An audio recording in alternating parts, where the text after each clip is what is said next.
Merci d'être là. Merci à Marie-Claire, à Adrienne, et M. Paul-Émile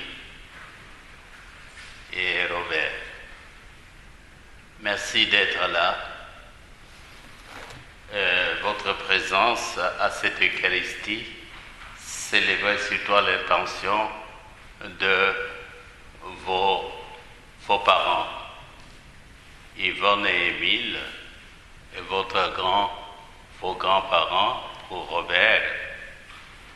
Et votre présence témoigne combien la vie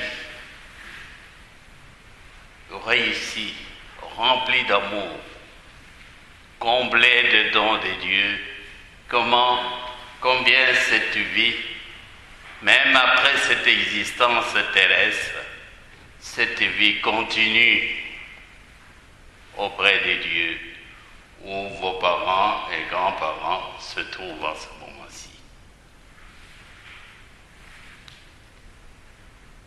Vous avez entendu, vous particulièrement, tout comme tous les autres membres de notre assemblée, la question du jeune homme riche.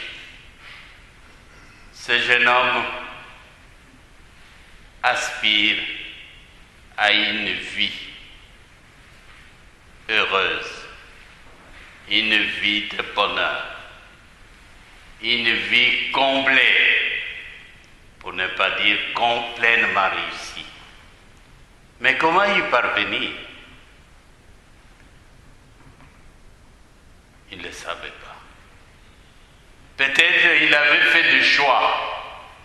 Peut-être il travaillait très fort dans la vie pour réussir sa vie, pour acquérir tout ce qu'il pouvait acquérir, mais il ne connaissait pas le secret d'une vie réussie, heureuse, pleine de bonheur.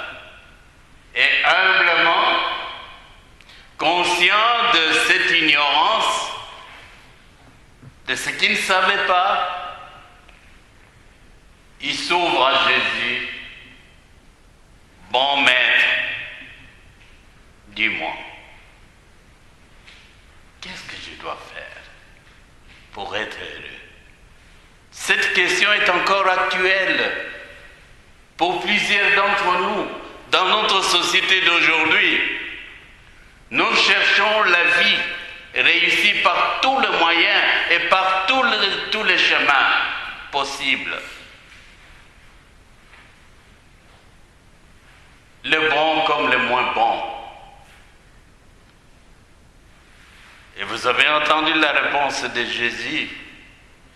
Jésus avait un sens d'humour, un sens d'ironie, ironie mordante. Pourquoi m'appelles-tu bon? Il ne faut pas m'attribuer ce qui ne m'appartient pas en propre. Seul Dieu est bon. Autrement dit, tout est grâce. Tout vient de Dieu. Tout ce que nous pouvons avoir dans ce monde, richesse, pouvoir, bonheur, mieux-être, santé, est le fruit de la bonté de Dieu. Une bonté généreuse, toute généreuse. C'est gratuit. Quand Dieu donne, il donne à pleine main.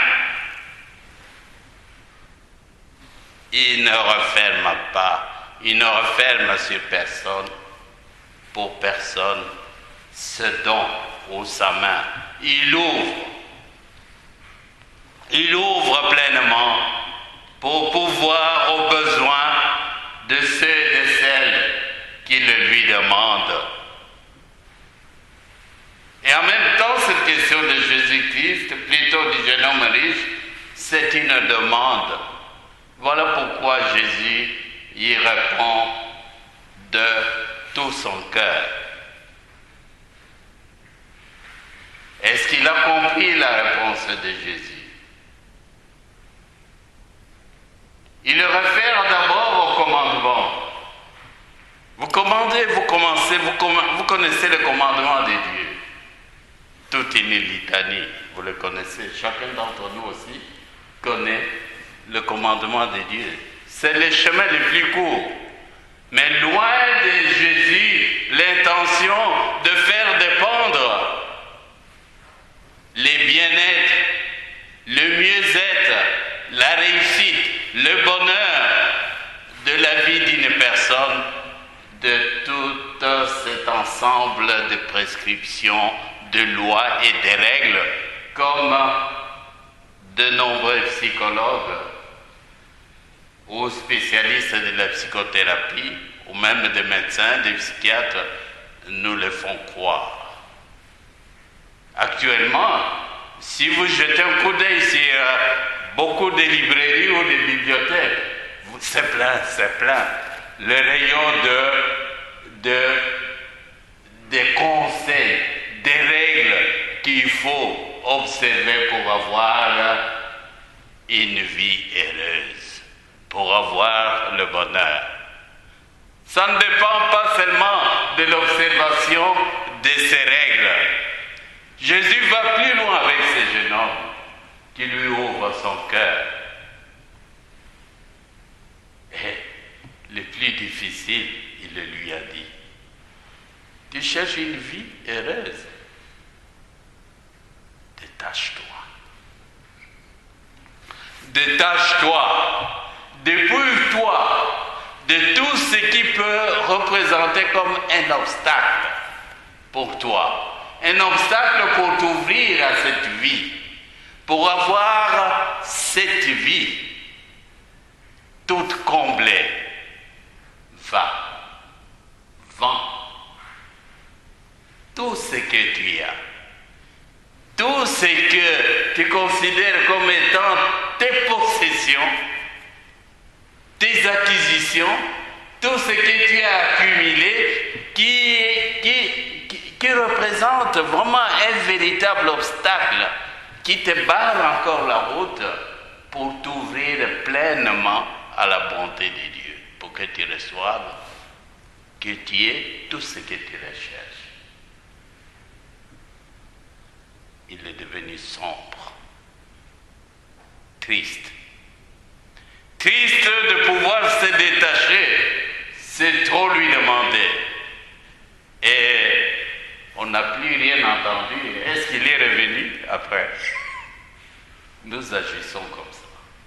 Chaque fois que Jésus nous place devant certaines exigences pour notre perfection humaine, pour avoir cette vie parfaite que nous recherchons, il y a quelque part un obstacle qui nous empêche d'avancer vers cette perfection.